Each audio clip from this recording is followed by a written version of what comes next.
members of social workers all over the world, the academicians, practitioners, and students. During these 3 days, we have discussed many topics related to engendering women, and also the dislocations, the fragmented identities, and the social work interventions so far. And it is not necessary to address or to give more details on these topics. I think it is all of you have very clear about these concepts and about the fragmented identities, dislocations, etc. And I'm not going to discuss more about all these topics. And we have 3 paper presenters here on the topic, the theme, that is engendering fragmented identities. And the 3 paper presentations are one on the subject orphaned children as an engendering identity from natural calamities, a human rights perspective. That are going to present Tina Jose, Rajalashmi, and Salima Shashi. And the second paper is on gender dysphoria and conformations, critical readings on celluloid representations, presenting Jesma Jayan. The third presentation is on the subject life of institutionalized women in COVID-19 scenario. That will be presented by Marlene Romeo. Then another, the last presentation is on the subject minor mother, moral and social concerns, presenting the Srikanth KS. So I know that all of you have very much idea about, and also brush up your ideas about the fragmented identities and the related issues. Although the engendering is the process that is by which the gender identity becomes linked to certain traits, is assumed to be universal. The content of this linkage can be culturally and temporally specific, so it can be changed. So it is high time of social workers to address the issue of engendering, and also we can move them up from the downtrodden position. So I think the 4 presentations can be called upon by one by one. That is the I would like to invite the first team of presenters, that is Tina Jose, Rajalashmi A, and Salima Shashi, to present the subject on orphaned children as an engendering identity from natural calamities, a human rights perspective. Over to you. Thank you. Thank you, ma'am. Tina Jose.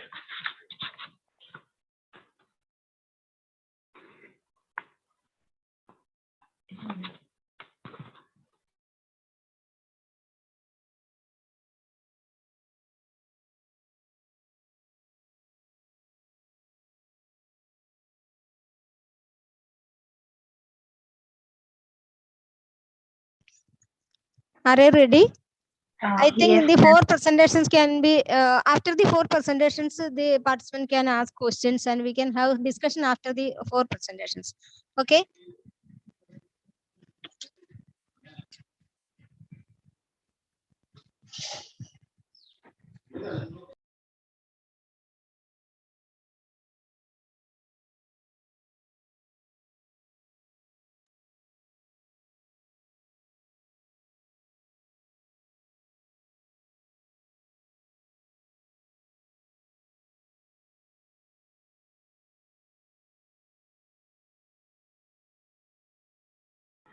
Am I audible? Yes, it's audible. Yes. Good afternoon, everyone. Our team consists of 3 people, me, myself, Shalima, Tina, Rajalakshmi. We are second year MSW students, Sri Shankaracharya University of Sanskrit, Kaladi. Here we are presenting our topic, abandoned children as an emerging identity from natural calamities, a human rights perspective, special reference to Pettimudi landslide.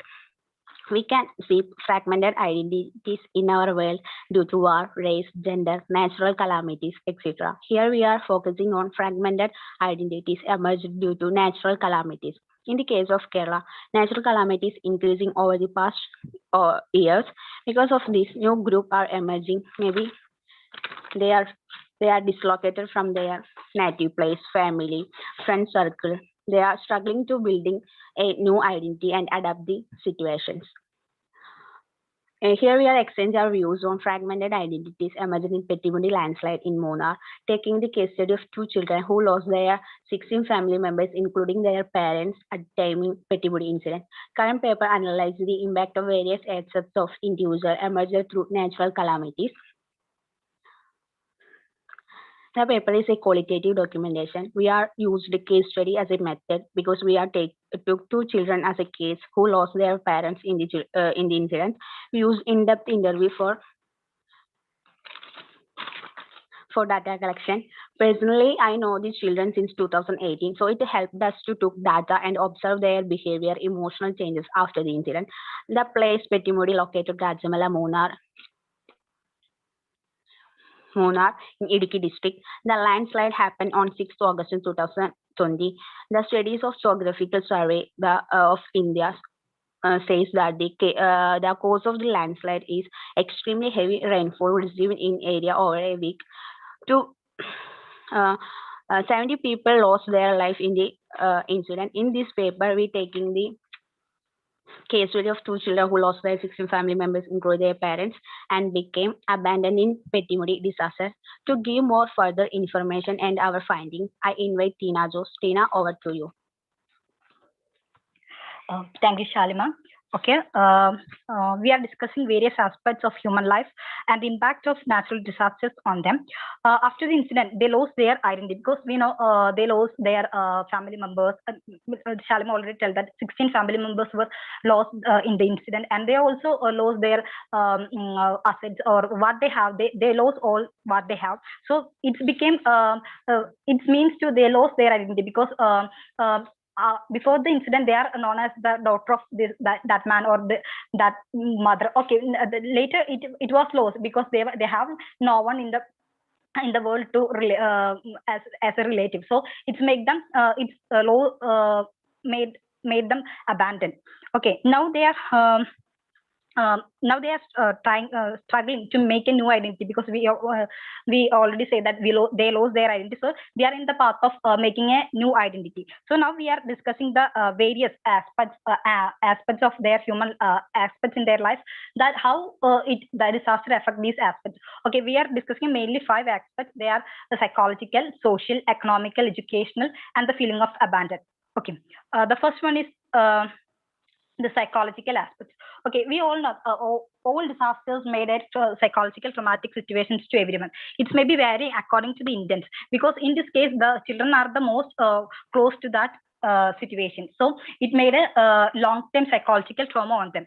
It created emotional and behavioral changes in the children. It include they are become emotionally weak and unstable because and also it made behavioral changes, like they were more they were excluded from the society, and also in the first time they were not ready to accept the truth because they were very connected with their parents, so that they are not ready to accept the truth.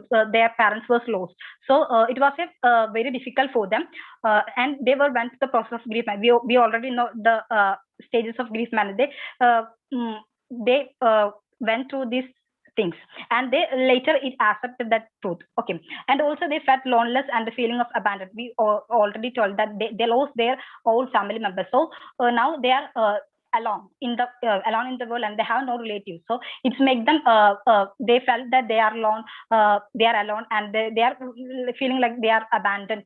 So they have the feeling of the loneliness and the feeling of abandonment. And also the one is that media is celebrating their plight in front of the society for a rating, which make them feel more insecure and conscious about their past. We all know that media is always making destruction or always interfering others' life. So in this case, these two children are minor in the incident time. So they always make them following and asking their questions. It's make them more emotionally weak, and they thought that okay, they are insecure because they have no one. The media is always trying to remember that you have no one, and try like that. So it's make them more insecure and conscious about their past experience. Okay, the next aspect is social aspect. After the incident, they are become socially their social interaction become drastically reduced, because after that they were excluded from all activities, and they have no interest in to participate in various extracurricular activities, because before that they were very good in extracurricular activities, but after the incident they were not interested in participating in all these things, because people think about what think about it, because always people have the sympathetic attitude towards these children, so it's made them insecure, and they were not ready to and they were excluded from all the activities, and also their social interaction has also reduced, because making a new relationship that we are introducing to each other in our because we when we introducing to ourselves to others, we are introducing our family members too. So in this case they lost their family, so they have the problem to make new relationship with others, and also after that they are become more responsible and mature than the age, because the children were under 18 age,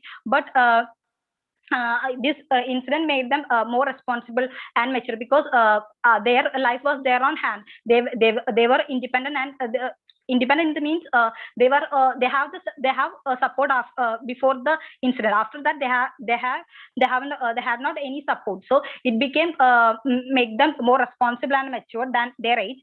And the sympathetic, we all already tell that the sympathetic attitude of others make them more insecure and remaining feeling of being abandoned.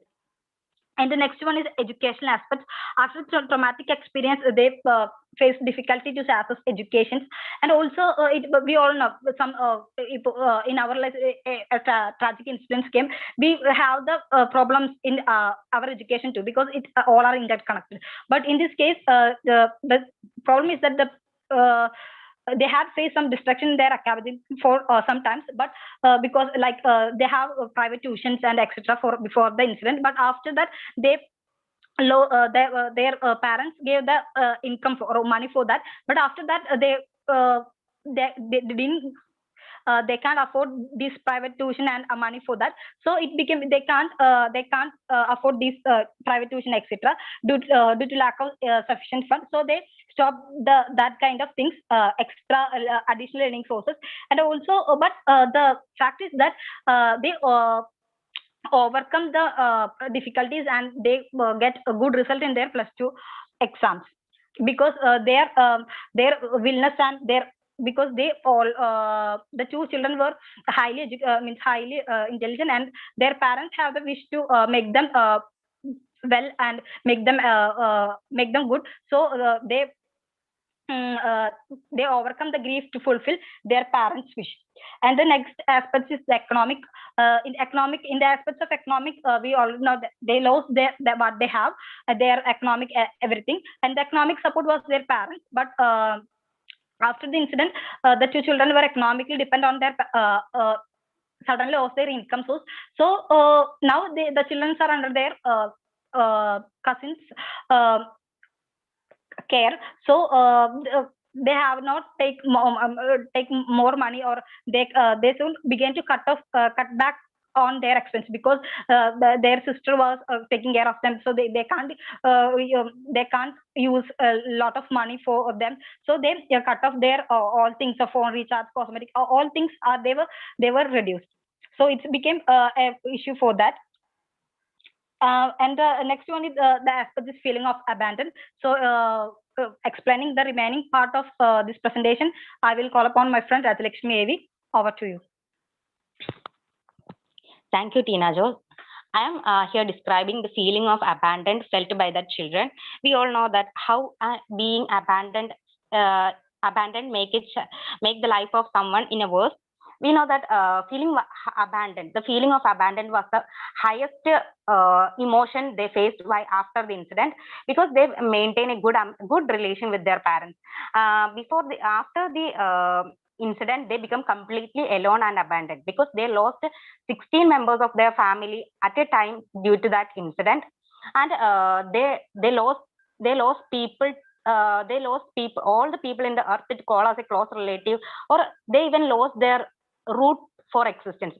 So this made them feel like felt like they were completely abandoned. This feeling was so traumatic and made them believe that it's not pointless to live.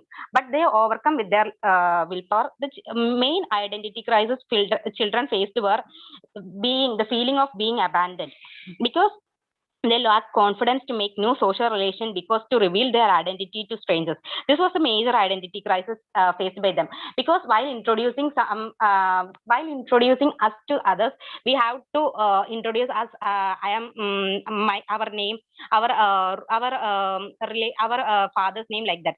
These children don't have any kind of that. So this made them feel insecure to introduce them to strangers. So their social relationship also become reduced due to the feeling of being abandoned. Another thing made the, another impact of feeling of being abandoned is their self confidence become lack, and they become more shrink to their own self. Another crisis, the main crisis I earlier said, is that their identity crisis. We all know that identity is formed by the factors like society, family, loved ones, ethnicity, race, culture, location, opportunity, media, interest, appearance, self-expression, and life experiences. Here, this child, we all know that these are the factors influence or form the identity or evolve the identity of an individual. But through this, the life experience, these children lost their identity. Past experience, all this past experiences caused them in a developmental trauma experience. The developmental trauma in the childhood also shaped their identity. Because of this incident, they lost their identity, who I am, what I am, for what I am going to live, the purpose of life. All those were lost to their children due to this. Due to this incident, this was the highest impact of that incident. Human right violation. We all know that human rights are the basic and fundamental right of an individual, which should be protected at any cost. But here, their rights are being violated. When we observe or when we take the interview with them, we felt that their rights, the right to live, are being violated due to the natural calamity. We all know that the children, due to this calamity, the children lost their shelter, source for food and education. This led their right to live. This denied their right to live, and even the over intrusion of media even denied their right to of privacy and dignity. Media, we all know, like that. For an example, even they are celebrating their plight to increase the rating of their news channel. Till today, media are following that children in every year, which make them more, which make the children conscious about the incident, and which make them feel more insecure, and being and again bring them in a grief. These things also affect their privacy, because these children are not interested in sharing their personal matters with others, but media is forcing, or media is compelling them to share their feelings to public for the sake of their view rating of the channel. This deny their right to live in a privacy, or right to be live in a dignified way. These rights are also denied by the public by public to that children. Next, I am moving on to the social work response, or the duties of a social worker, or the role of social worker to involve while in an incident. Here, social worker can perform many roles.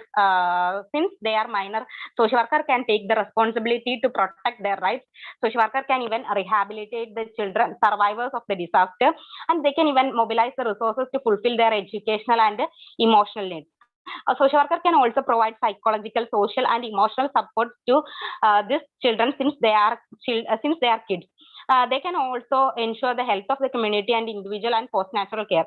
Like this, a variety of roles can be performed by the social workers.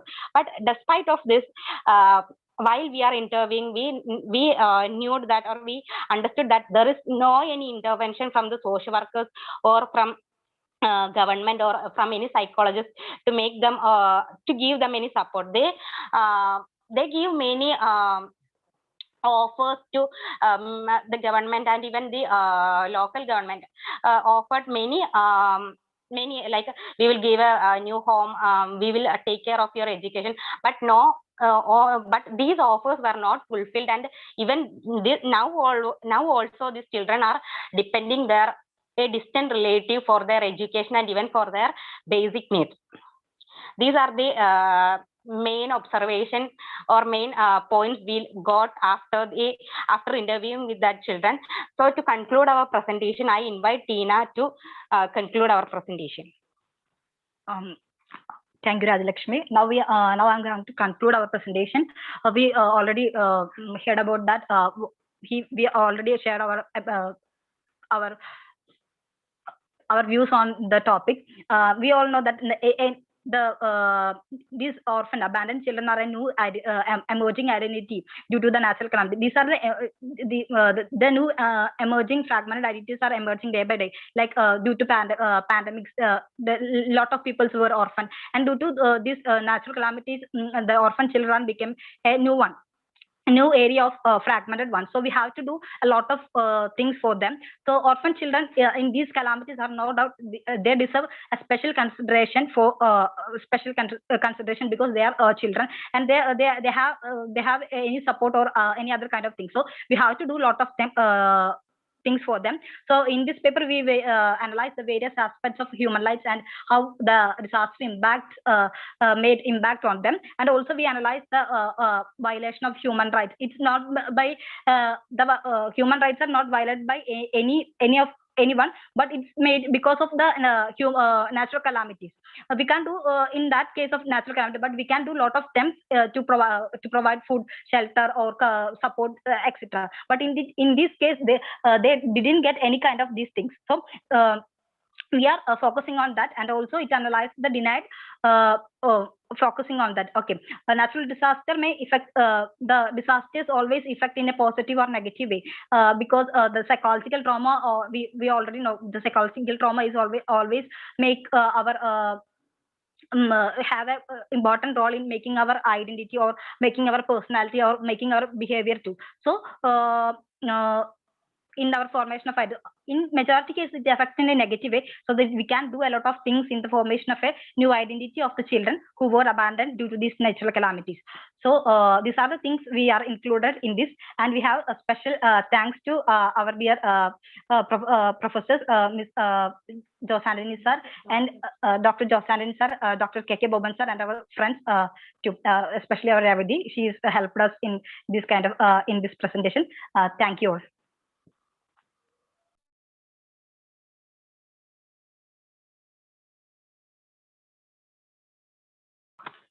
Hello. Hello, ma'am. Hello. Okay. Okay. Yes.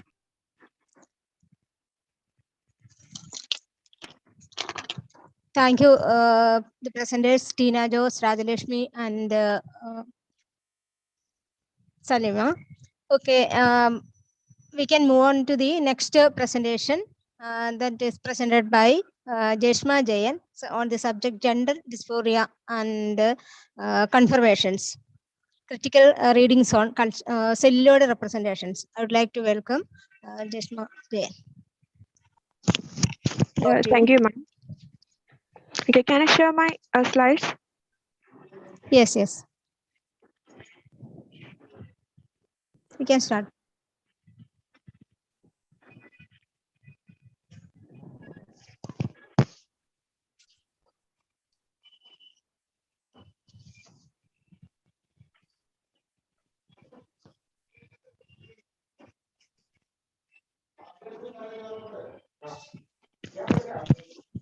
Okay, so a very warm good evening, good afternoon to everyone. I'm Jeshma Jain, first semester social work trainee from Sri Shankaracharya University of Sanskrit, and it is my first time I'm presenting a paper in an international webinar. So my paper presentation is on the topic gender dysphoria and conformations, critical readings on celluloid representations. So we all know that the society has made clear gender roles to the children from birth to their puberty. And during the adolescent period, the children can distinctly see gender roles assigned to them by the society. And for some children, they may develop gender aspiration, which is different to their genital sex. And there develops the struggle of mismatch between the inner self and how the society wants to see them. So in this paper, we are going to discuss about the following. That is the development of gender and sexual identity of children, gender roles and gender stereotypes, which is assigned by the society to them, and the main topic, gender dysphoria, and the struggles the children with gender dysphoria are undergoing in a society, which is basically based on gender stereotype, and the factors which influence gender roles. And finally, it is all based on the analysis of celluloid representations. So mainly, this analysis is based on secondary data, especially from articles, film series, and the specific object of this study is to find out the struggles the children with gender dysphoria are undergoing due to the gender stereotyping of the society. So before we move into the topic, we need to first understand the difference between gender and sex. Sex is a label like male or female, which is assigned from birth based on the genitals you are born with or the chromosomes you have. But on the other hand, gender is the socially constructed characteristics of women and men, such as the roles, norms, and relationships of and between. So gender roles may vary from society to society. So through the combination of these social, structural, and personal factors, people construct themselves the concept of gender. And next we move to the definition of gender identity. So gender identity is primarily the person's sense of one's own gender. And gender identity can have correlation with the assigned sex or not. And according to the social learning theory of Bandura, it says that children around the age 2 become conscious about the physical difference of man and woman. And by age 3, the children can easily label themselves themselves as either boy or girl. And gender expression of a child is mainly based on the influence they get from the society. That is basically on the from the parents. So now we are moving to the gender roles, gender stereotypes, and the factors which are influencing on the development of gender and sexual identity. So the society, peer groups, education, and advertisements are the major factors which influence on the gender stereotyping and gender roles. So it is from the parents that the child receives the first forms of the gender stereotypes. That is, a stereotype starts itself from the labor room. That we all know that if a newborn child is born if a newborn child is a girl, then they give a pink colored tag to them, or if it is a boy, they give blue colored tag. So who created actually these colors based on the binary genders? And also other one is the toys giving to the children. So children's toy picking is the other thing through which the parents try to give the gender roles. Barbie dolls, kitchen utensils, etc. Will be given to the girl child, and others like cars, JCBs, and something which indicates a strength will be given to the boys. So from this also we can clearly see how they are differentiating the gender roles, like the emotions, etc. So next one is a gender-based emotion expressing. So we know that some parents may try to express their emotions to the child based on the gender, because parents try to express more emotions to the girl child rather than to the boy child. And education is the another form which influence on the formation of gender roles. That is, the children from primary class onwards learn to study that mother is the housekeeper who makes food, clean house, and do all the things related to household activities, while father is the head of the family who protect the family and take care of everyone. And it is from education also the children somewhat indirectly gets the ideas of gender roles. So as we move into the next slide, we can see about the advertisements. So we all used to see the advertisement of Kinder and Joy. That is, and the sweet is typically distinguished on the base of the color. That is one is in blue color, and that's for boys, and other is in pink color, and that is for girls. And they include toys, especially for the children, for the kind based on the gender. So children in their earlyhood can grasp things faster than elders. So from these ideas, they develop the idea about how a girl should be or how a boy should be in the society. Other thing is the BBC documentary. So BBC documentary conducted an experiment to show how the gender roles are exercising. So they took two children named Edward and Sophie, and they interchanged the clothes of these children and given to caretakers in the room full of toys. So the result of this experiment was not shocking because the caretakers were given toys to the children, especially based on the gender that we used to see. That is toys, Barbie dolls, kitchen utensils, etc. to girls, and scooters, mathematical, the things that indicate the intelligence are given to the boys.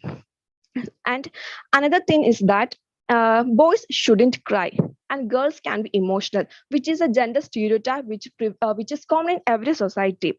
And also that boys and who are not so masculine will be bullied from the peer group, and the girls who shows their physical or mental strength is also get bullied from the same society. The society wants a man to be in a macho form. They are not even meant to express their emotions. So these are the basic gender stereotypes and gender roles that we can see in the society. Next one, we are going into sexual identity. So sexual identity is completely different to that of the gender identity. Sexual identity is how the person thinks to whom one is sexually or romantically attracted to. It takes quite a lot of time for them to understand about their sexual identity. So I have taken two films, Muton and Moonlight. Moonlight is an Oscar-winning movie from Hollywood, so which shows the gay relationship in the films. So in both films, the protagonists were undergoing lot of stress, discriminations from the society because of their sexual identity.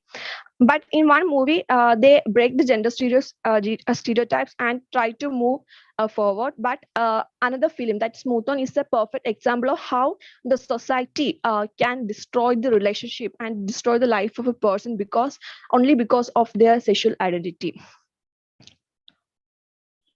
So gender dysphoria and children. Earlier we have discussed about the gender stereotypes and gender roles, and the society is giving gender training to every children who are born, and every children have to go into this gender training also. So some of them may feel discomfort because of the mismatch between their biological sex and the gender identity. It is called gender dysphoria. And gender dysphoria is also called as gender incongruence. American Psychiatric Association's Diagnostic and Statistical Manual use the term gender incongruence between the experienced or expressed gender and assigned gender. Here, the experienced gender is the gender in which the person wishes to publicly address, while assigned gender is the one which is assigned from the birth. And but for some people, they may feel difficult to determine the biological sex because they are born with the biological features of both, and they are known as the intersex. Sorry, I have made a mistake in typing it.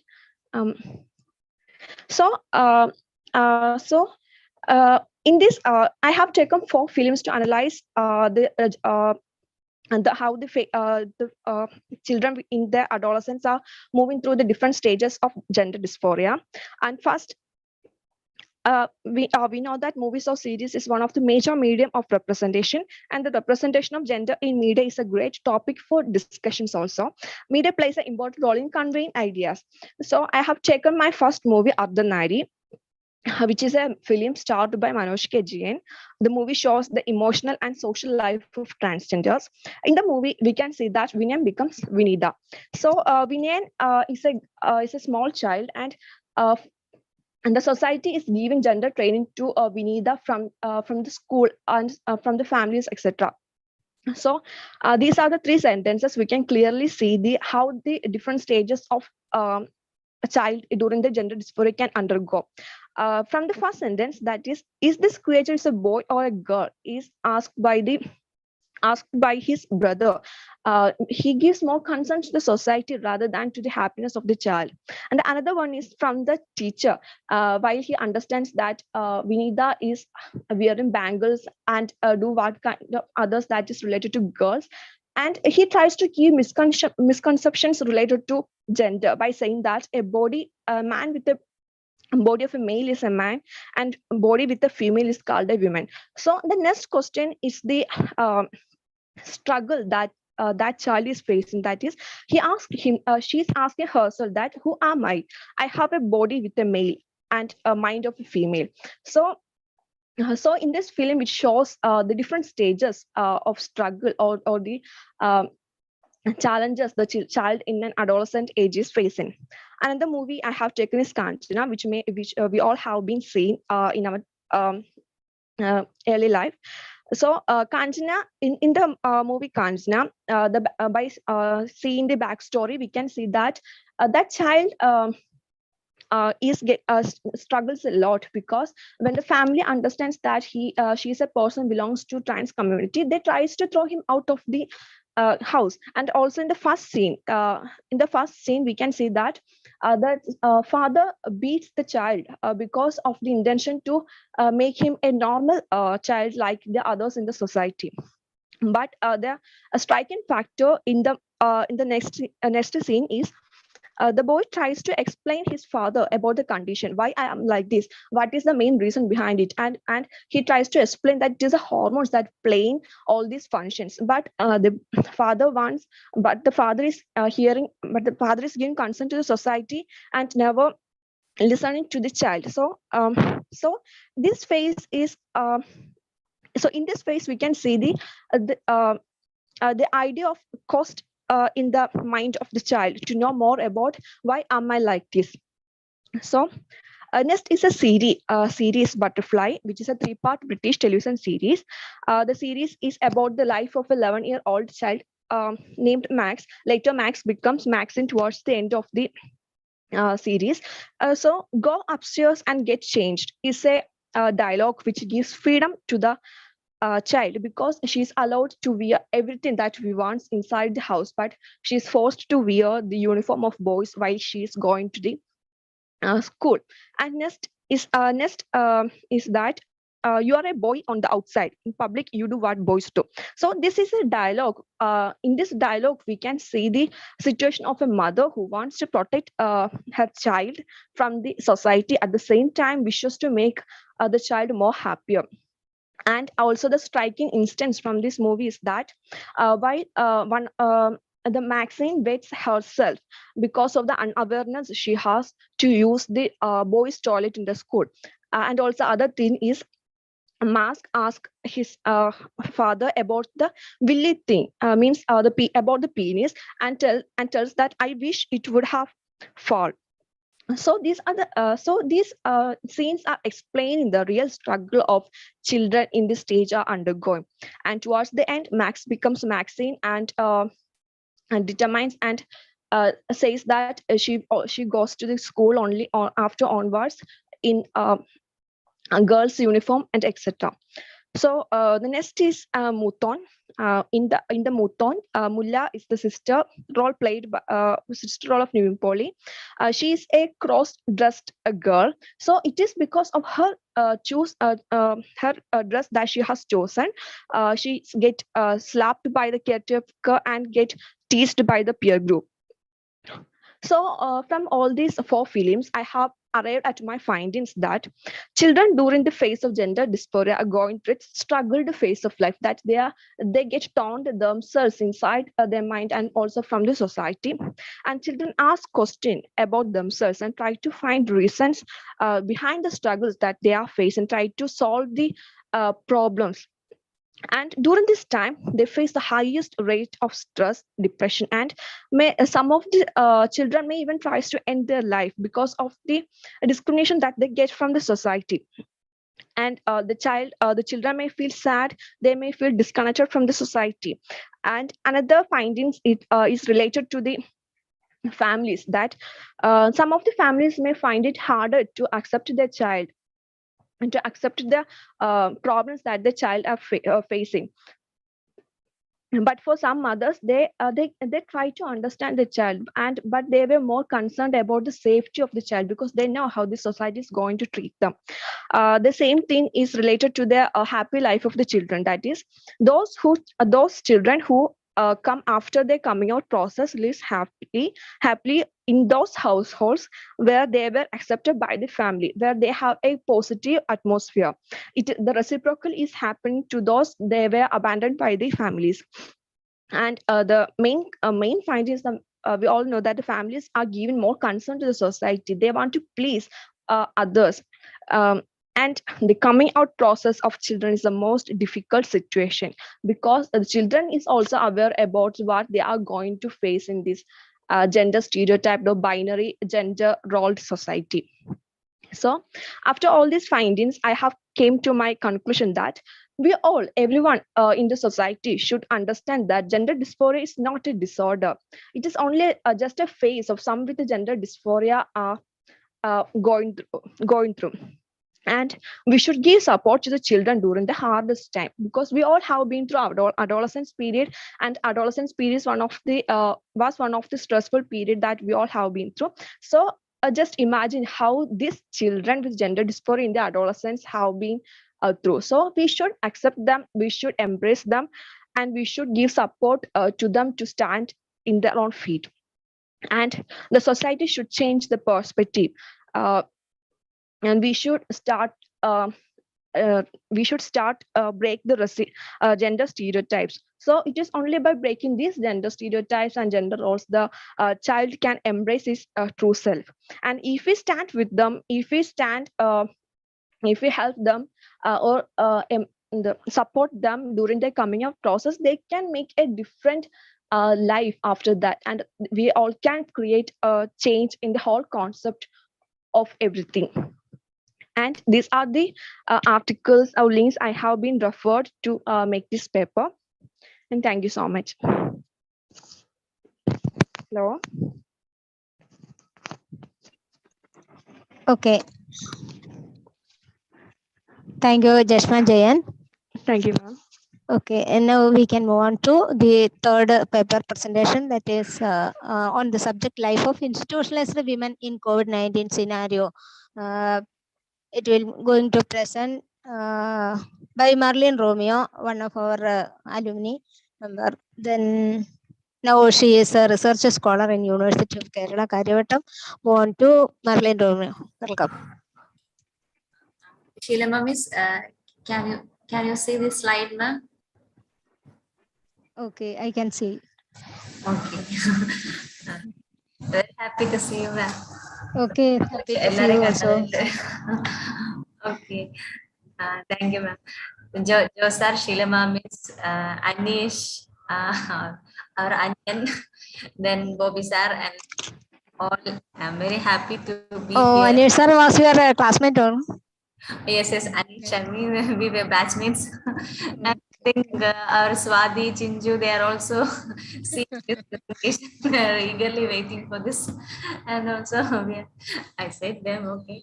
And then Anish just gave this link to them also, and so they joined. He put it in our group.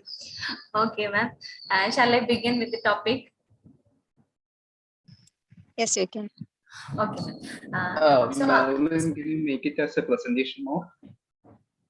Presentation. Okay. Wait.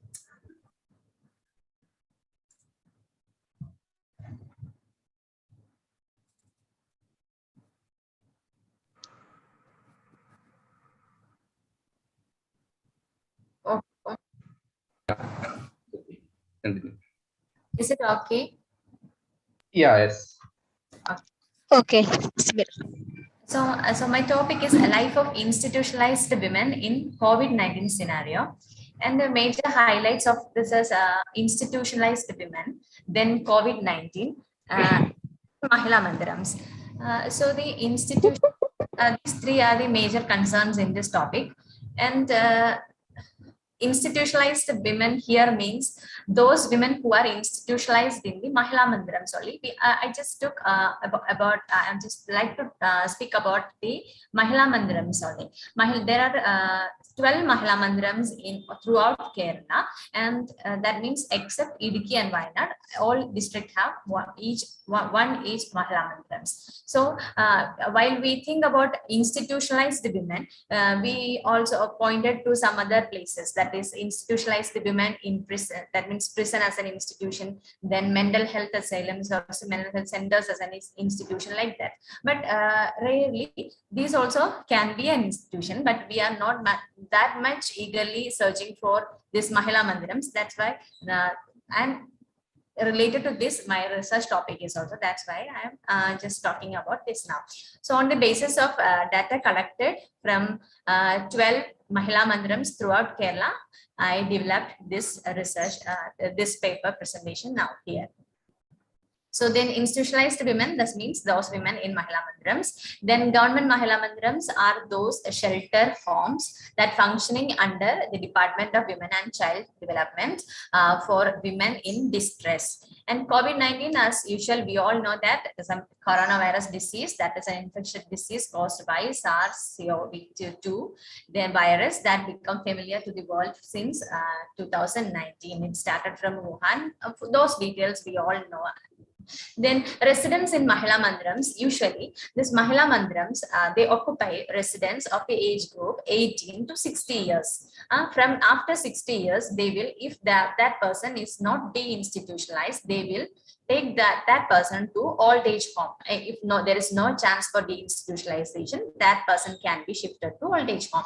So let's see who are the residents in Mahila Mandirams. It can be a victim of domestic violence. It can be an orphan. It can be an orphan. It can be an abandoned person. It can be a ran away from home person. Then it might not be sure that it will be a Keralite. That means it can be other state resident also. Then persons can come to this Mahila Mandiram as part of family maladjustments and also residing as part of court proceedings. That means they may be victim of some cases, or they may be witness to some cases, or like that, may be sometimes accused also.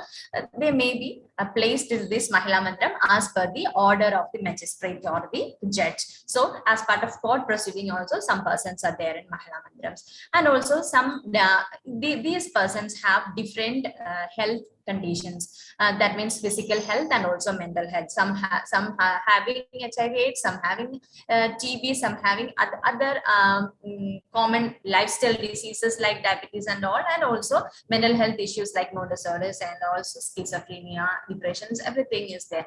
So this is a mixed way. Every type of people are there. Normally we can say that women in distress is placed in Mahila Mandirams. And we all are familiar about these things. That means lockdowns that happened in our country, that restricting the movement of the people of India as a precaution to prevent COVID spread. So from 24th March to 2020, the first lockdown announced for 21 days by Pradhan Mantri. Then 14th April to 3rd May also second lockdown, national lockdown. Then 1st May to 17th May, national lockdown. 17th May to 31st May also. And the national lockdown differences that is declared by the National Disaster Management Authority. Other three were declared by Prime Minister. After this also, certain restrictions imposed by different states according to the rate of COVID. Now also we have Sunday lockdowns. So this lockdown scenario, how we can connect this lockdown scenario and this COVID spread to the people who were in distress and institutionalized, not women in distress in house, women in distress in institution. That institution is Mahila Mandiram. Okay, so life of residents before COVID-19. That means residents here means the inmates who are in Mahila Mandirams. So let's see how their life going on before COVID-19. So they have, as usual, we know when we were hostelites, we have a routine like that. They also have daily routine. They will have, there will be a bell. They have to wake up. In Mahila Mandirams, they have to wake up by 5 or 5:30 like that, and to indulge in other activities, cleaning, cooking, everything. There will be no cook in Mahila Mandirams. No Mahila Mandiram have a cook. They have to prepare food for themselves. They have to clean everything. No cleaning stuff, no cook, nothing is there. So everything is done by these ladies themselves. So daily routine is there, and then that this daily routine start from 5 or 5:30 and ends till they sleep. That is the daily routine. Everything, they're making food, having food, taking rest, everything comes under this. And then comes the observance of the special days. Special days here means Onam, Christmas, these all special days. How they are, that's also celebrations also, and also observations. That also includes Republic Day observance, Independence Day observance, like that observations also. Then in these special days and celebrations, they will have special food also. So that is another major concern. In Independence Day, that is sure that they will get payasam. Then also sweet distribution. So for us, it is having a payasam or sweet, it is not a big thing, may not be a big thing, because if you want, you can go and prepare it, or you can tell to your mother, I want it, you will definitely get it. But for the others, it may not be like that. So then also feast. Feast here means some people will do some sponsorship to this Mahila Mandirams on certain occasions, to their anniversaries or something like that, or birthdays. Then they will get special food. There may be chicken or beef or mutton like that, and also special cutlets or something like that. So feast, that is also very valuable days in their concern. Then marriage. Marriage here means marriage that is conducted inside this Mahila Mandirams. That is a very celebrative occasion according to them, because the one among them is getting married. So the preparations for that marriage day, then after that marriage, they can go to that person's house. That is another thrilling experience for them. So very rarely they can come out from that institution. So they can maximum enjoy that moment. So that marriage, that is the marriage were there. So that's why I said about it. Then outing is government is sanctioning for outing. That is a tour program once in a year. So that outing, they will wait for that outing. If they went for the outing today, they will wait for the next outing till 1 year. 1 year waiting is there, like that. And so one time they can go for outing in a year. Outing means tour program. And also if any sponsorship they will get, they can go for that sponsorship also. So in here the amount is paid by government. Hence, if they can find any sponsorship, with that amount they can go. Then shopping. While going tour program, they can conduct shopping also. So these are all different occasions. They will wait till one year, once in a while, or they are getting it. Then visitors here means some people have visitors allowed. When someone we said the categories of persons who were here, orphan and abandoned, no visitors will come rarely. Then victims of domestic violence, visitors will come. Ran away from home, sometimes they will come. And then family maladjustments, visitors will come. And like that situations, they can see their near ones. That is also once in a while maybe, but there is a hope someone will come on some day to see me, like that. So visitors are not allowed in COVID-19. That we know that. So next slide we can move on it. So COVID-19 and residents in Mahila Mandiram, how they managed to get that. Let's see that.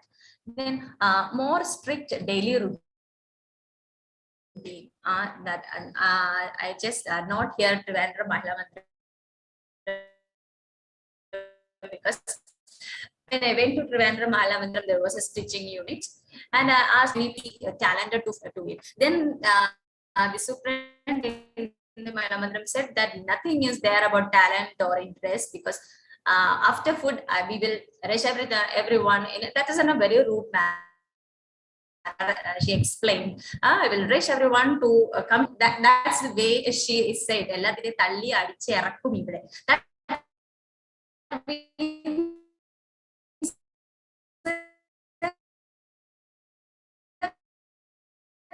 the very The sound is breaking. She explained it as an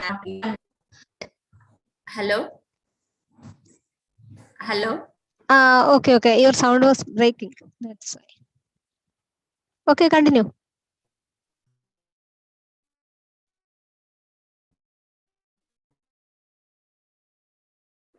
Hello, Marlene, continue. Hello, ma'am. Hello, the sound was breaking sometimes. Okay. So you can continue now. So that. Okay, ma'am. So that is that is the way they are dealing with the inmates. I just said about the Trivandrum Mahila Mandram that the situation of handling superintendents are of different nature. They are handling inmates or residents different ways. This is peculiar to them or not. They are forced to do the work. So that is a very strict daily routine also. That will continue for a long hour. Then after that, every person, according in COVID-19, we all get vaccinated. Like that, inmates of Mahila Mandram also got vaccinated, and the special days disappeared, as we saw in that earlier slide. Those special days got disappeared, and all celebrations stopped, and feast just in dreams only. Now restarted slowly. In the first initial year of COVID-19, there is no feast, no celebration, no special days, and no marriage ceremonies also. That these marriages also now it is getting started again. So the marriages that were fixed earlier also got suspended. Then outing and tour programs also stopped, and no Sneha Sangamam. This Sneha Sangamam is another project that is started, not project, actually it's a program that is started from child development development department, was in connection with the social justice department. Later on it was shifted to or divided to another department, and after that division this Sneha Sangamam program started. Sneha Sangamam means the persons who were deinstitutionalized from this Mahila Mandirams can come back to the Mahila Mandiram and see all persons like that. And especially this is a call letter for those who were married from the Mahila Mandirams. So they can come with their partner, and if they have kids, they can come with their kids also to this Mahila Mandiram and and let's celebrate their day there. And so many programs will be there, special food will be there, and it is a very celebrative occasions. Like that, after a long time, we are coming back to our house. After if imagine that we are in some other country and we are coming back to India to our home for a celebration where all our relatives are coming. Like that, the program was this Sneha Sangamam, and it got a sudden break. It just started to 2017, and everybody celebrated it in a very and welcomed it in a very good manner. And 2017 it happened, 2018 it happened, 19 it stopped, 20 no, 21 no. Now it is 23. So for 3 years there is no Sneha Sangamam. That means they cannot come back and see others. Then no visitors. These people who have visitors are not allowed to see them. So no visitors. Now this visiting process is again started, and no home visit. Home visit here means some people here we already saw that. That means some are here because of family maladjustment. They are here. Some are ran away from home, especially and also victims of domestic violence. Victims of domestic violence and family maladjustments. These people have a chance to go back to their home permanently. Sometimes they are not allowed to be with their family. Not allowed in the sense that they actually don't want to be with their family, or that their family cannot accommodate them for a long period, especially those family having maladjustments. So their relatives or someone like that, their close relations or guardian can come and take them to home. Like that, we are going home for a vacation. These people can also go home for a vacation. During that time, in the attendance book, they will mark leave. They will mark leave, and they can go to their home and come back. So for a short period, even though it is for a short period, they can get a homely atmosphere. That is the big matter there. So no more homely atmosphere after COVID-19 also. COVID-19. Then COVID and health, how it happened. That means here it doesn't mean that COVID positive, some people got positive, that is on the side, but other than how much it affected the health of the persons. That means it affected the mental health of the residents very badly. Let's see how it affected it very badly. Let's imagine that how will you feel when someone demand you to do something which you extremely don't like to do. That is about the strict daily routine that is happening there. As a social worker, while we learn about our cardinal principle, we all know that every person is unique. That is the first line we heard in our social work class itself. Every person is unique. No one is equal to other, like that. But no consideration, nothing like that in an institution. No one is there to consider others as unique. Everybody is treating us, she can do, then why can't you? Like that, a question they will arise, and nothing other. So respect for the uniqueness and dignity of the individual is always remaining as a question mark there. There is nothing, no one is treating others as a unique, and also dignity is also a big question. Persons living in institution, what sort of dignity you deserve, like that mentality these staffs maintain. Like okay, then chances of ventilation stopped. So after that, when COVID is increasing, they are restricting their freedoms. There is nothing to ventilate their freedom, ventilate their emotions, not freedom. There is chances of ventilation also stop. They were compelled to control their emotions. That means so their depression, anxiety, mood swings, everything increased. So they are controlled to, they are forced to compelled to control their emotions.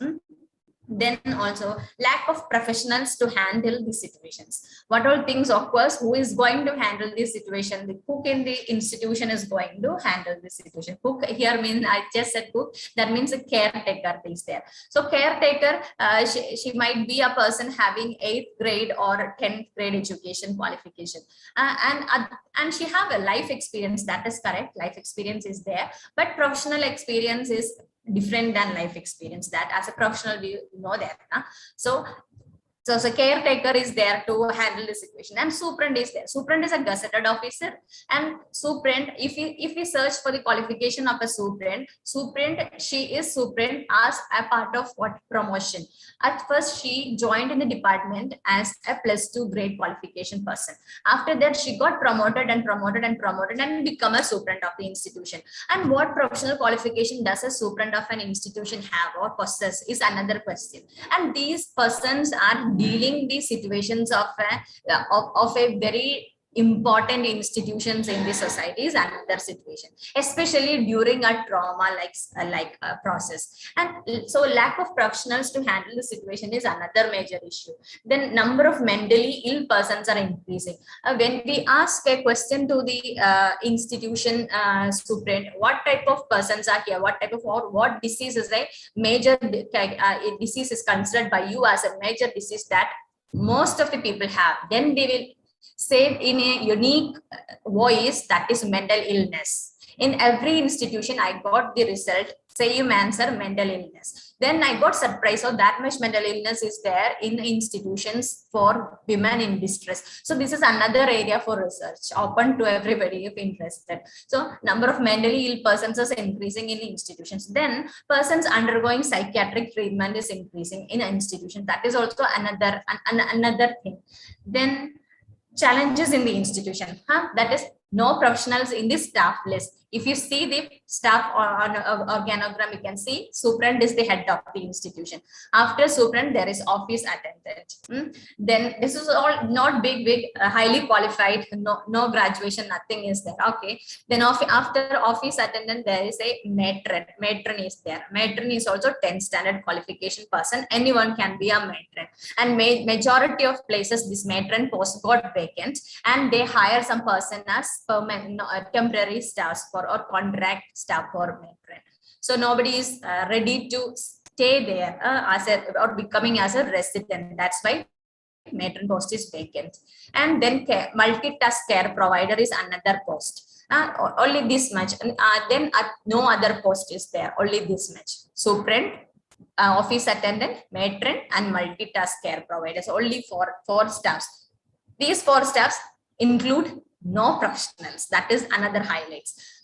Then no professionals in the staff list, and no full-time counselor, and no social worker, no full-time legal counselors, no occupational therapist, no clinical psychologist. Then individual care plan is not maintained. That is not a big surprise, because who can maintain an individual care plan from the list of staffs now in the Mahila Mandirams? So individual care plan is not maintained. As a social worker, we all know the importance of individual care plan. If there is an individual care plan for every individual, then only we can see the development of each person, and also we can deinstitutionalize a institutionalized person. Then lockdown time was not effectively utilized in the institution. So no one is there to take care of like that scenario, and no experienced or a professional hands are there to help them also. So lockdown is not at all efficiently utilized. Then what can we suggest in these situations? That is, a multidisciplinary team is the must in every institution, as is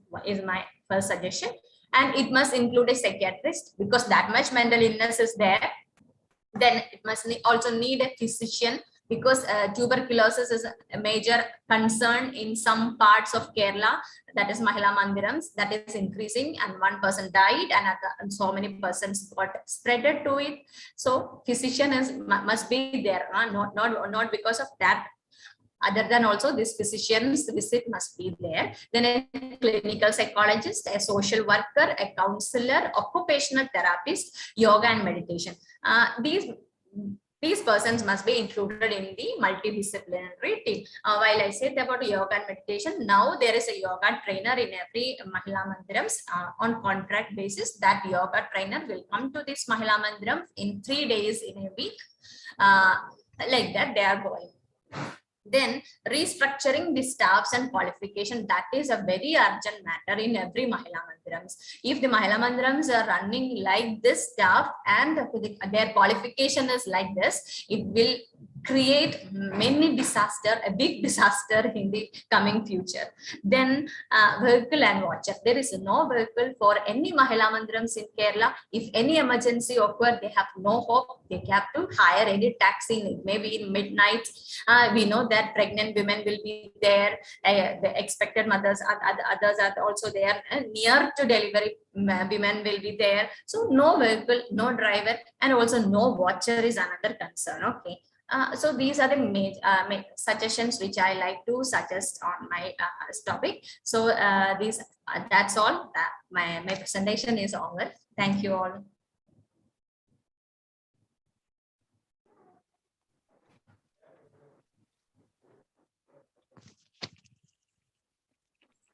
Sheila Miss. Okay. Thank you, Merlin. I call upon next presenter, the last presenter, Srikanth KS, on the subject minor mother, moral and social concerns. Srikanth, over to you.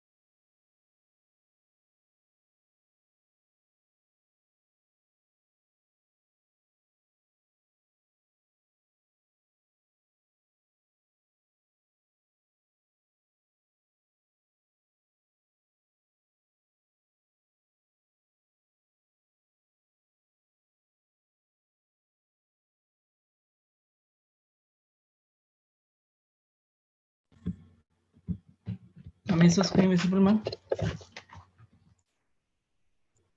Yes, it is visible. We can start with. Okay, thank you, ma'am.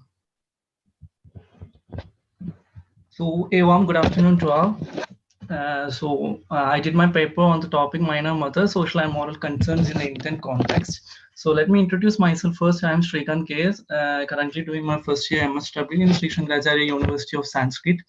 So without much delay, I would like to look into my presentation. So just like I mentioned, minor mother. So a minor mother is someone who is under the age of 18, or in considering the Indian context, a minor mother is someone who is under the age of 18, or a mother who has not attained the age of 18. So being a minor mother is a parallel process. Just now I mentioned she will be under the age of 18, and she will be in the stage of adolescent, or maybe in the stage of childhood. So childbearing in such a development stage, childbearing in the stage of adolescence, it's a as we all know, that adolescence is a period of development, or it's a period where her sexual organs, or the associated things will achieve the development in that stage. So it's a development stage. Moreover, it's a preparation stage for the preparation stage. So it's in such a adolescent stage, being pregnant or being a mother, it's a task for her. So being a minor mother, it's a parallel process, as somewhat like reproduction in the development stage. So the minor will have minor's body itself will be under the process of development, and it has many entanglements while developing another body or another life inside her. So there will be, apart from the, of course, there will be a lot of health issues like obstetric complications, where there will be neonatal complications. A lot of health complications will be there. Apart from that, there will be a lot of being a minor mother or childbearing in that stage. She may encounter a different social problems or moral issues associated with that. So let's see the significance. My significance of the study is, as per the National Family Health Survey, fifth National Family Health Survey, 6.8% of women in the age group of 15 to 19, a 6.8% of women were pregnant or already mother at the time of survey. And in rural areas, it have a percentage of 7.9, and in urban areas it is 3.8. And at the time of in the case of child marriage, taking a particular age group of 20 to 24, the woman who got married before 18 is 23.3%. Same like urban population have a percentage of 14.7%, and rural area has 27%.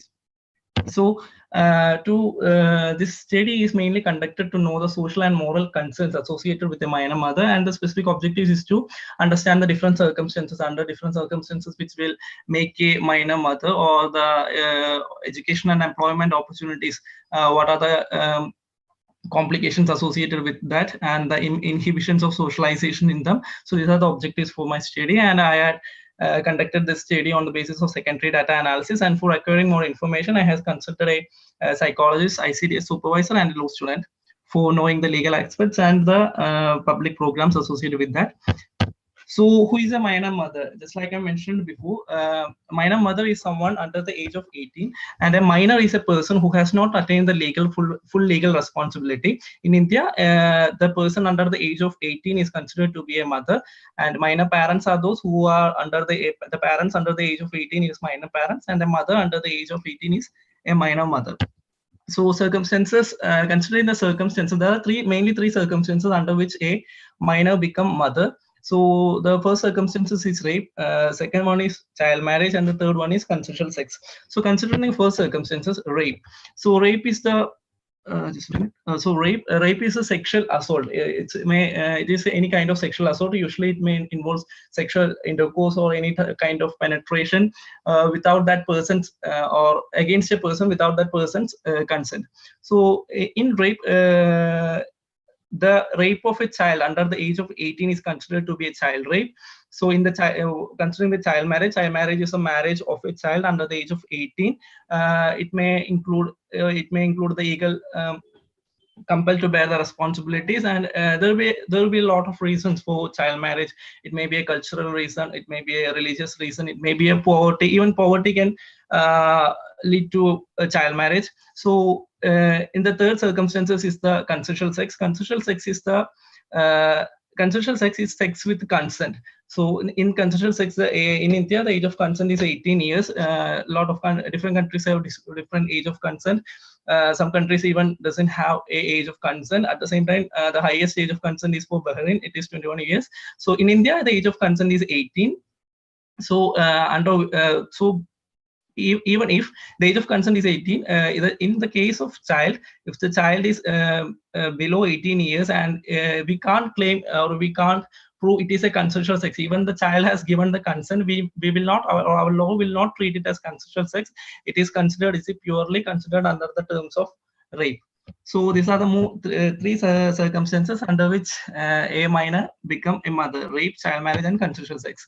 So the first circumstances is our rape. So the consequences and identity crisis after the rape. The first one is school dropping, lack of employment, long-term poverty, illegitimacy, and marriage. So the first thing is school dropping. As we all know that if a child get pregnant or some kind of she got raped, or if she is already a mother, so there will be a lot of social issues or social problems associated with her. The society will look her in a different perspective rather than or which was different from the used to, which was different from the previous perspective. So she will lack a lot. She will lack in the confidence how to face the society, how they will treat her, or how the society is going to accept her. So all these things will make a lot of problems in her, and it's a drastic change from a student or regular school going student to the identity of a rape victim, or to the identity of a expectant, or to the identity of a minor mother. So all this sudden change will make a lot of imbalances in her, or how to deal with the society, or how to cope up with the new situation, how to cope up with the new titles. All these things are a problem for her, and this gradually makes a lack of confidence in her to deal with the society. So the second one is the lack of employment. As we all know that if education lacks, or if there is no proper education for her, this will automatically affect the employment opportunities. It will be hard to find a good employment, a good job. At the same time, she may want to settle in a low profile job or low wage job, or something unremunerated.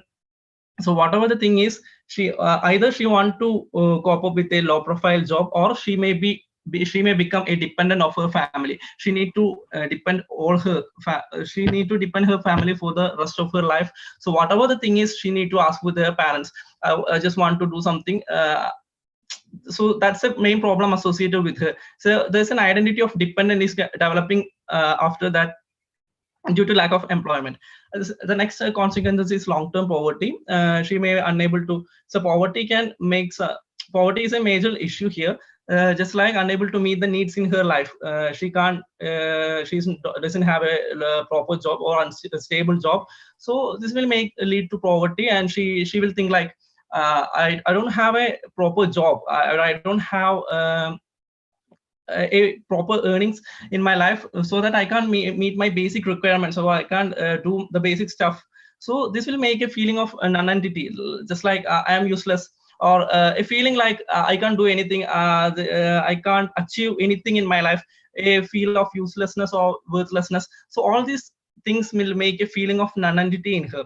So next one is illegitimacy. Illegitimacy is a major evil in this case, just like the if she is conceiving a child, or if she is giving birth to a child, always the child's paternity, or there will be the society will keep asking, so who is the father. So this thing will make her to inhibit herself from the mainstream society and marginalize her from so she is a victim, or she is a mother of a legitimate child. Her son doesn't have a father. So all these things will make her to inhibit or marginalize from the mainstream society. At the same time, if she is a rape victim, or a mother, or a minor mother, all her sexual liberation, or all her feelings, or everything will be subjugated by the society or by the family itself. They will consider herself the rape has happened just because of her fault, and so she doesn't have the rights to express her feelings, or express her sexual liberations. So all these things will be subjugated by the society, or her parents, or even her parents.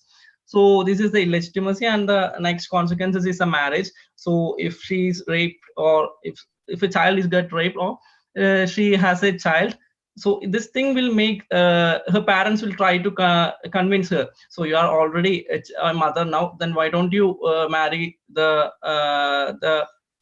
father of your child? So he's ready to marry you, our family will how family status can thus be protected. All these things will make her, the parents will continuously pursued her to marry the rapist, or even if she do so, if, due to without the consent, they may make her marry with the rapist or even another guy. Whatever the thing is, this always result in a feeling of fear, guilt, or lack of self-esteem. All these things will make her completely or continuously haunted in her post-marriage life. So this will most of the time this will make a broken marriage, or a without consent marriage. It's a without consent marriage, so that there's an invasion of basic human rights happening in this context. So these are the 5 consequences associated with the rape of a child. So the next circumstance is child marriage. So child marriage, in the first problem associated with child marriage is early bearing of responsibility. As we all know that in the child marriage, maybe the child may get married in the adolescent stage, or maybe even before the adolescent stage. So whatever the thing is, what happening there is a deterioration of the childhood. She will be more than deterioration, she will be in a dilemma of whether she is in the stage of adolescence or in the childhood. But at the same time, she need to do all the duties of what adults do. She need to serve her husband, she need to do all the household activities, she need to take care of a baby. If she deliver a baby, she need to take care of it. So all these things will make a dilemma of the her development stage and what others expect from her. So that's a dilemma in the her development stage. She is in the stage of adolescent, at the same time she need to do what adults are doing, and impelled responsibilities and duties. She will be impelled to do all, but just like I mentioned before, she need to do all the activities in the household. She need to look after the child, husband. So all these things will is impelled. It is not neither chosen by her. So it is not. It is purely impelled on her. So all these duties may will be taken care of her. At the same time, marital rape, as we know that the child may or may not attain puberty while the child marriage. So it has a clear grounds of marital rape in the early stages of adolescence itself. She may be experience intercourse or all these problems. So there's a pure ground for marital rape in child marriage. The next consequences associated with this the education and the employment. So in the previous case, in the case of rape, it was a societal approach towards her, make her more inhibited from the society. Here it's because of the patriarchal system, or because of the ignorance and negligence. As we know, before marriage, if the family, if her family itself is going to marry her in an early stage, so they will think like, so why should we educate our girl? There is no need of educating her. We are going to marry her in an early age itself. So she is not going to gain any benefit from that, from education and all things. So here the child is treated as a commodity for merchandising. So all these thoughts of her parents will make them not educating the child. At the same time, if she got married to another house, or her husband's house, the pure patriarchal system in the society will lead her like, you are a wife now, so you need to shackle in this, you need to do all the activities in this house. So you need to serve your husband. All these things will happen, and the patriarchal system will slowly suppress her feelings, or suppress her ideas of education, and all these things will happen in the husband's house. So just like the education lacks, it will automatically affects the employment opportunities too. So the next one is parental influence. So here the parents will support her child to cope up with the husband's house, or cope up with the post-marriage life. So all the things, if she becomes pregnant or something, in the case of rape, the parents support the child for the termination and all the things. But here, if she become pregnant and she don't want the child, or she doesn't want to move forward with this pregnancy, the parents will the parents will keep saying her, you are a wife, this is your child, you have husband, so you can't terminate this, we don't give consent for that. So all these issues will completely affect her on her rights on maternity, or her rights of maternity and maternal affairs is invaded by her parents. At the same time, they will not give, if she's giving complaints of marital rape and all these things, her parents will say like it's all a part of your life, it's all a part of post-marriage life. You need to completely adjust with that. Slowly it all gonna it all gonna be okay. So such parental influences will be always there in this marriages. So after this, the role as a wife.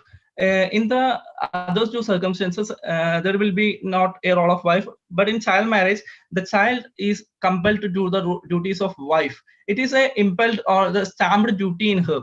She need to do that.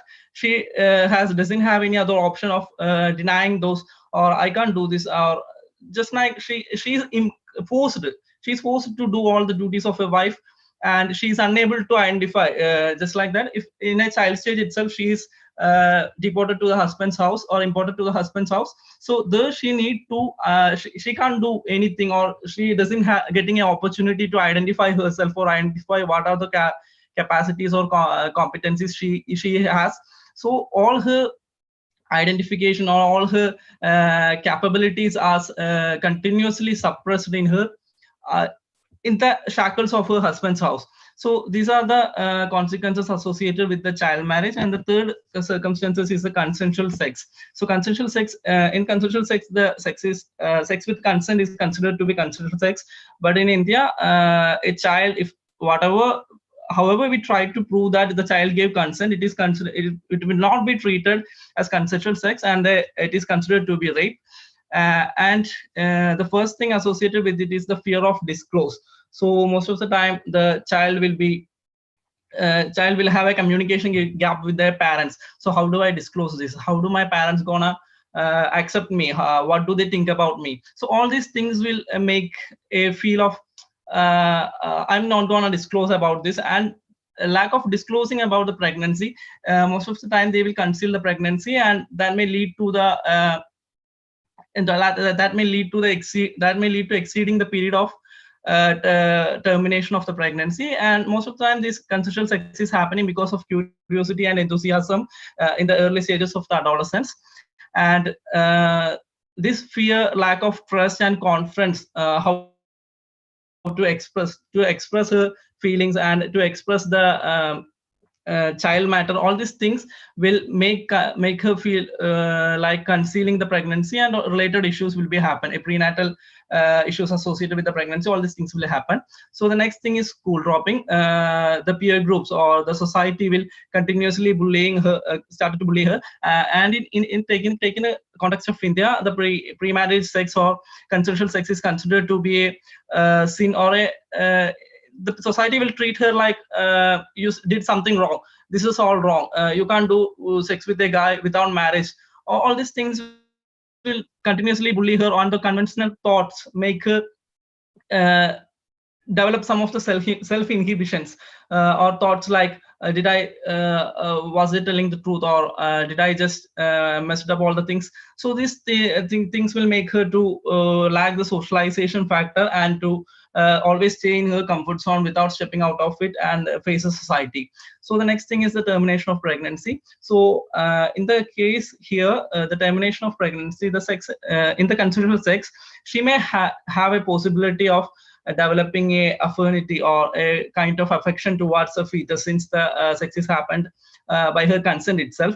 Or she may have the hope of getting married to her partner once she attain 18 years. So all this thing will make her like, is it really necessary to terminate the child, or should I sustain the pregnancy, and once I get them, once I achieve 18, I can marry the guy.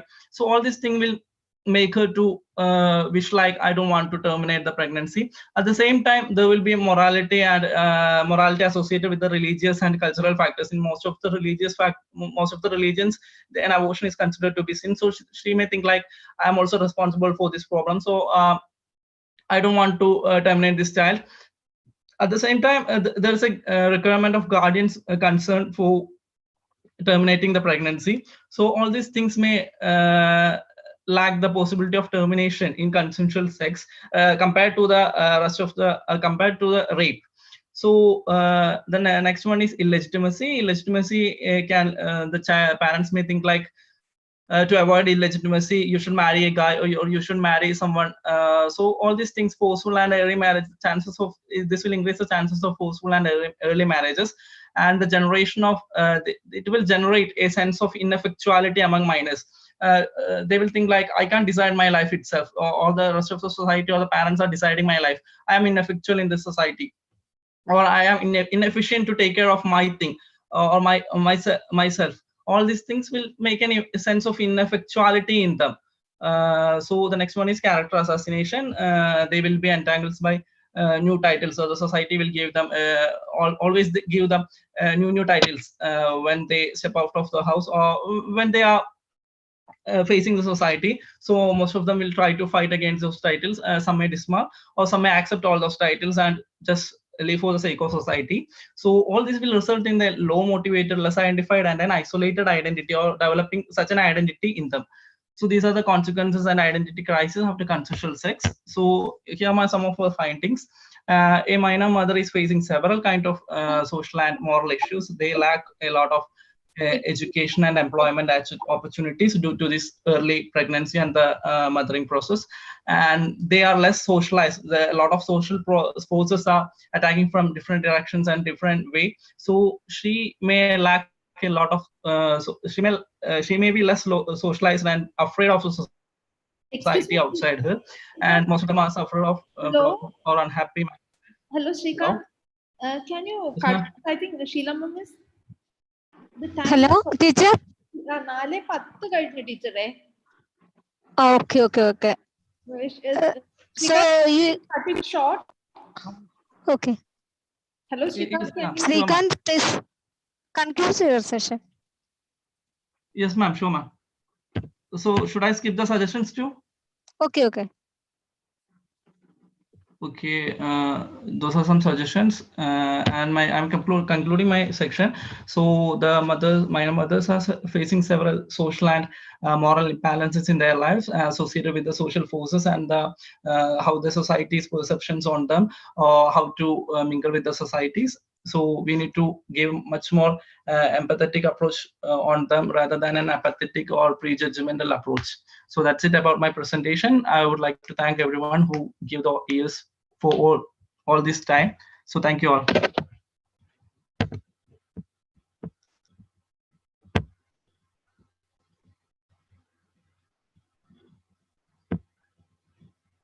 And my presentation is over. Okay, thank you all presenters. Now this is the time for asking questions or add on to the presentations. We have very time is a major issue, so please raise your questions one by one.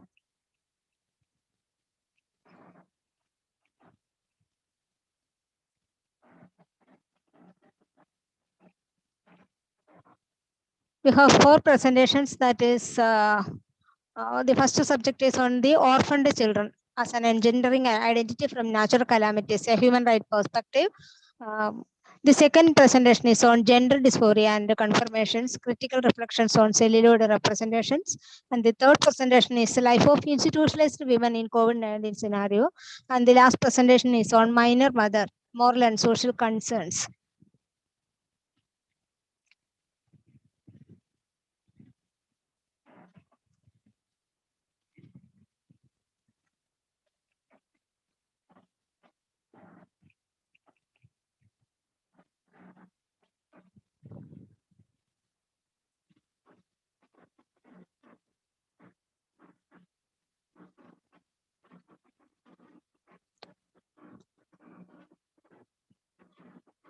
Dear participants, we can put your questions in the chat box also.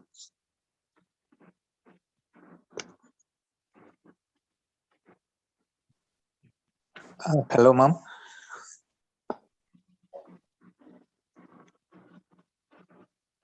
Hello. Sheila, ma'am, myself, Boban. Okay. My question is to the first team who presented on that particular abandoned children on disasters. Okay. Tina team, my question is this one. This abandonship and the orphanhood is of the same experience? why you are telling this orphanhood of a child is just like an abandonment? How we can compare both the terms? Actually, the orphaned children are abandoned totally in disasters, because we are having the social security system of the state, and many of the institutions are providing the protection for such children. Then how the term abandonment is suitable for them?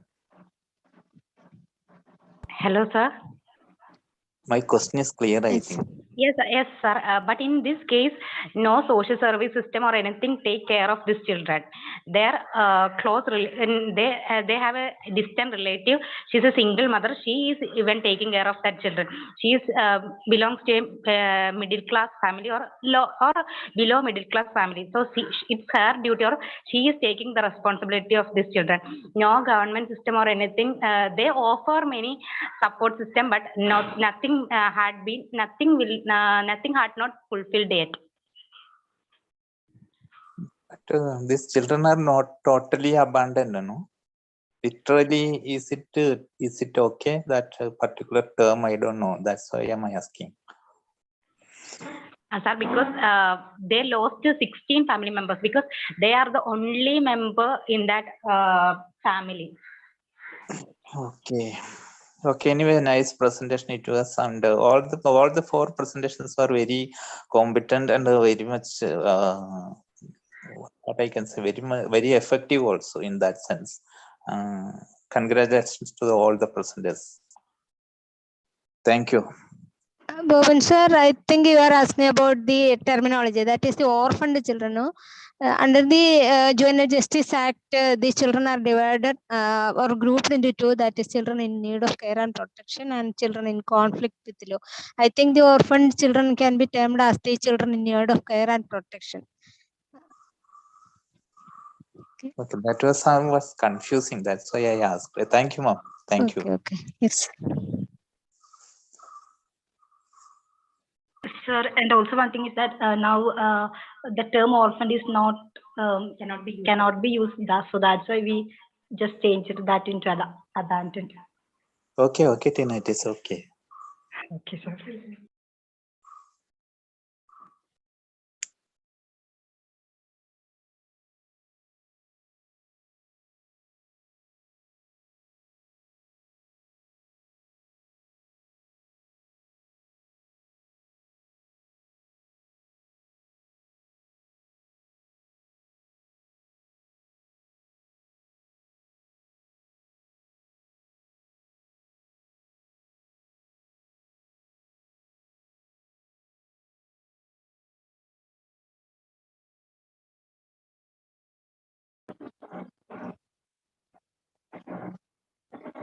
There is one question in the chat box, that can you explain how the early married women lack less associated, less socialization. Can you explain how the early married women lacks less socialization?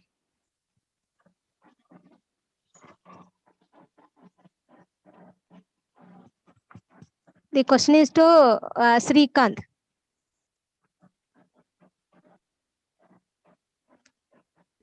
So, ma'am. Yes, ma'am. I saw the question. Can you explain how the early married woman? Can you explain how the early married women lack less socialization? I think in all the circumstances there will not be an issue of socialization for the married woman, but in some circumstances we can see some cultural issues are there. Some circumstances the women are not allowed in some particular religions and all, not in the religion sense, in the sense of customs and all. The women are not supposed to step out of the in particular certain areas, not in all the, or not in a generalized term. So, but in certain areas they are not allowed to much mingle with another or outside men or outside society. They need to just like shackle themselves in the house. So it's not a generalized. We can't generally say that they are less socialized due to the marriage, or early marriage women will lack socialization, but there will be certain issues with them due to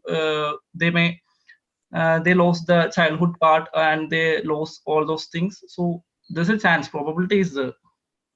Am I clear, ma'am? Yes, it's okay.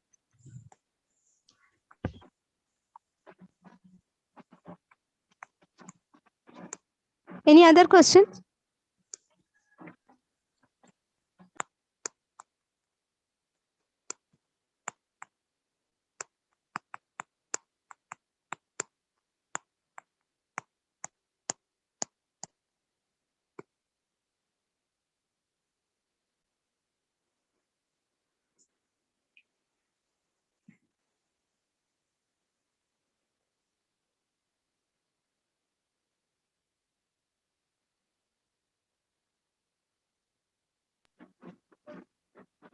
Okay, one more question in the chat box. That is question to Jeshma. Your data is based on certain films. You are exploring first-hand data from these films. This how it is secondary.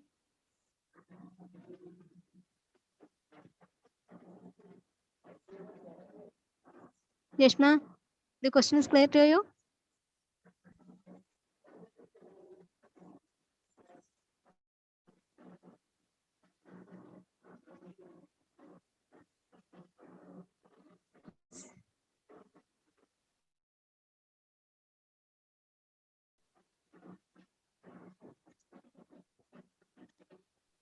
Yes, ma'am, I answered it in the chat box. Okay, okay. Same.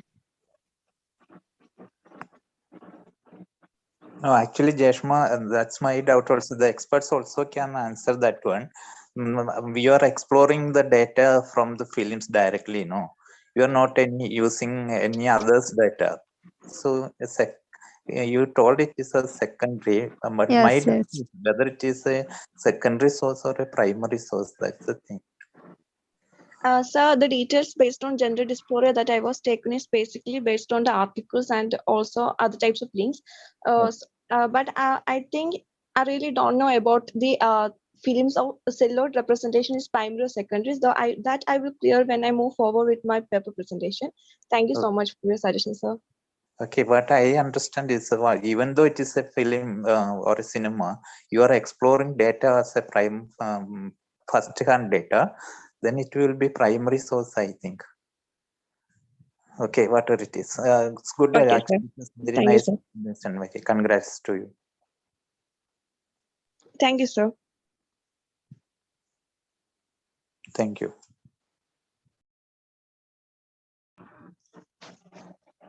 I think we can wind up the session. Any more question?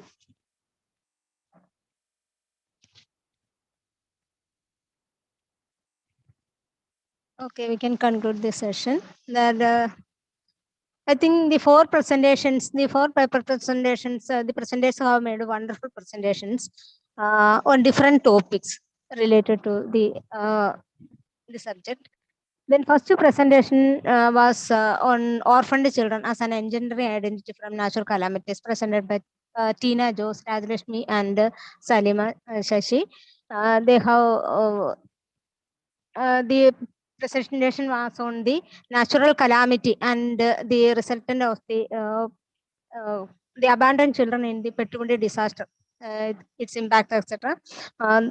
Concerning of the different aspect, that the psychosocial aspect, social aspect, then educational aspect, economic aspect, then feeling of abandonment, identity formation, human rights violation, etc. were very clearly talked about. Then and also in the last part of the presentation, they discussed about social work response and also the governmental support, etc.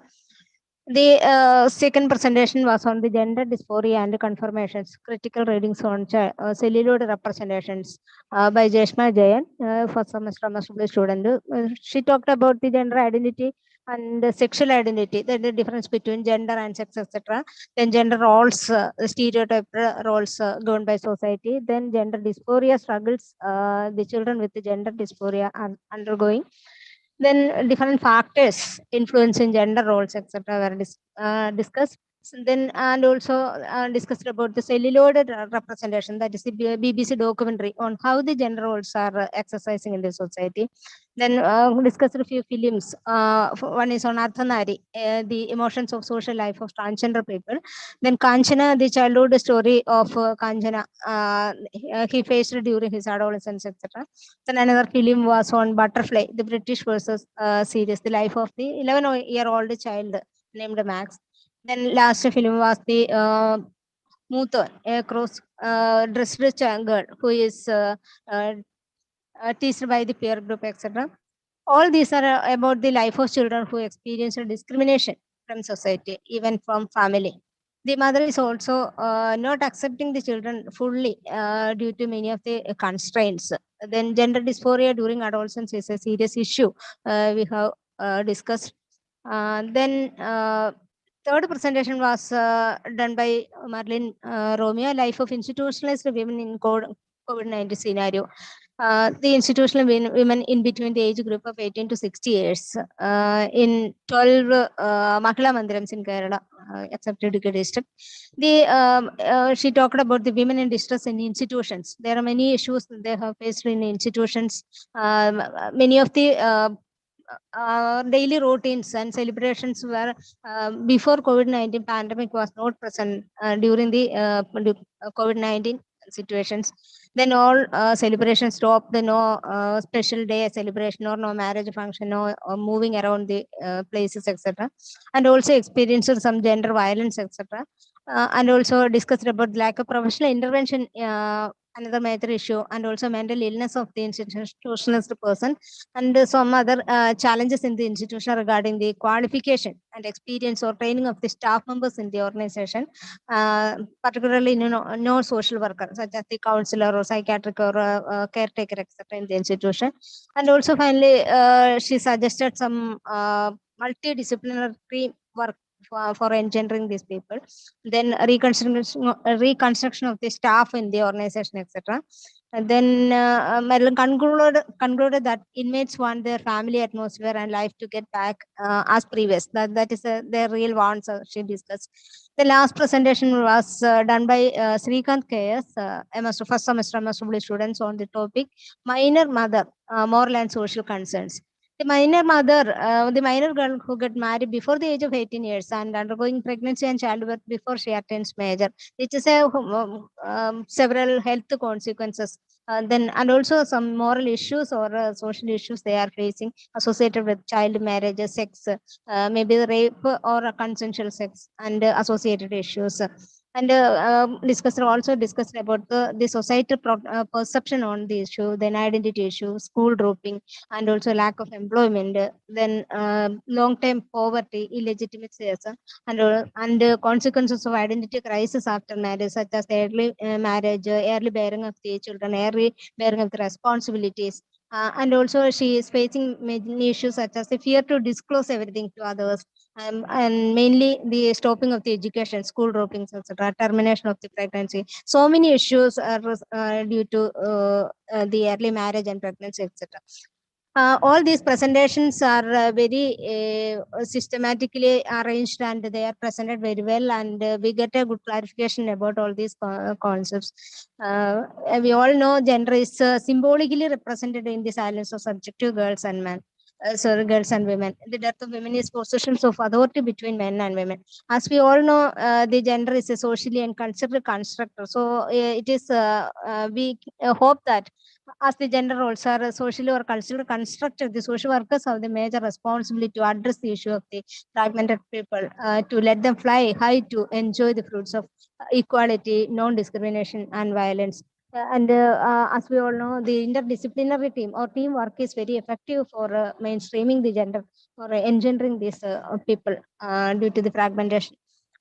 I hope the presentation made all the people updated knowledge about the gender issues, and we have discussed many topics here. I conclude. Thank you, one and all. Over to Reshma teacher.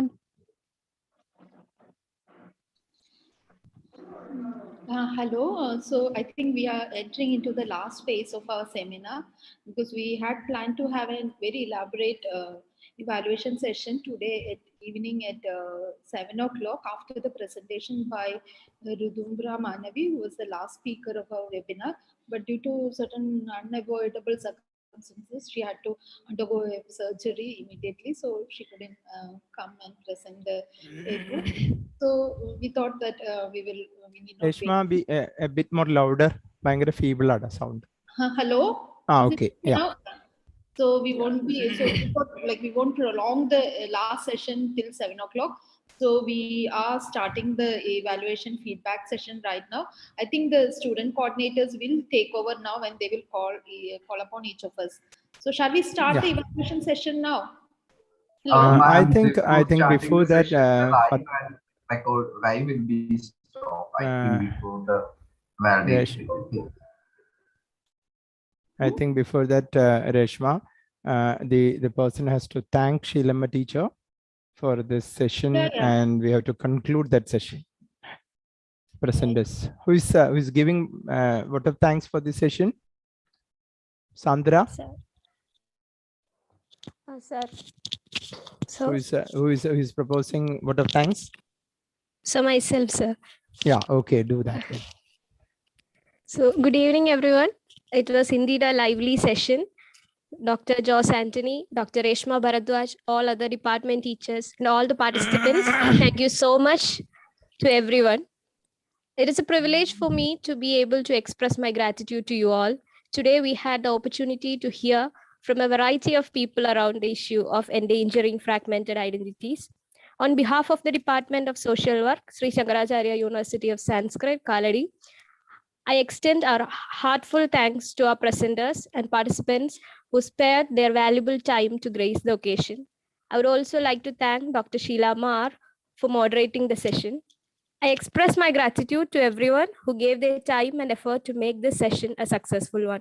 Thank you all. Yeah, good. I think